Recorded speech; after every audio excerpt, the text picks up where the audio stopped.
2021-22ರಲ್ಲಿ ಶ್ರದ್ಧಾಂಜಲಿ ವೈಕರಿಗೆ ಎಷ್ಟು ಶವಗಳು ಸಾಗಿಸಿದ್ದೀರಿ, ಅಮೌಂಟ್ ಎಷ್ಟಾಗಿದೆ ಅಂತ ಹಾಕಿದೆ ಸರ್. ಅಷ್ಟು ವಾಪಕ್ಕೆ ಇಲ್ಲ. ಇನ್ನೊಂದೇನಂದ್ರೆ ಯಾಕೆ ವಾಪಕ್ಕೆ ಇಲ್ಲ ಅಂದರೆ, ಬಟ್ ಇಂಡಿಯನ್ ಆರ್ಡರ್ ಕೂಡ ಆಗಿದೆ, ಅಮೌಂಟ್ ಸ್ಯಾಂಕ್ಷನ್ ಆಗಿದೆ, ಗಾಡಿ ರಿಪೇರಿಗೋಸ್ಕರ ಆಗಿದೆ, ಗಾಡಿ ಸರ್ವಿಸ್ಗೋಸ್ಕರ ಆಗಿದೆ, ಎಲ್ಲದಕ್ಕೂ ದುಡ್ಡು ಸ್ಯಾಂಕ್ಷನ್ ಆಗಿದೆ.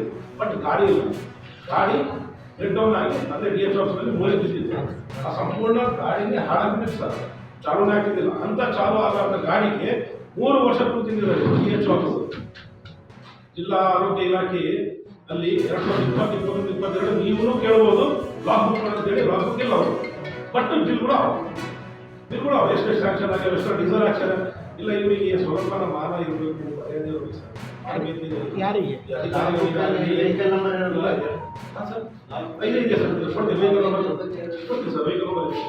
ಇವರಿಗೆ ಹೆಂಗಿದ್ರೆ ಸರ್, ಇದ್ದಿದ್ದು ಲೂಟಿ ಮಾಡ್ತಾರೆ ಎಲ್ಲರಿಗೂ ಗೊತ್ತು, ರಿಕ್ಷಾ ಆಗಲಿ DH ಆಫೀಸ್ ಆಗಲಿ. ಬಟ್ ಈ ಶವದ ಮೇಲೇನೂ ಲೂಟಿ ಮಾಡ್ತಾರಲ್ಲ, ಇವರಿಗೆ ಸ್ವಲ್ಪ ಮಾನ್ಯತೆ ಇರಬೇಕಲ್ಲ ಅಧಿಕಾರಿಗಳಿಗೆ. ಮಾತಾಡೋದು ಮಾತಾಡಿ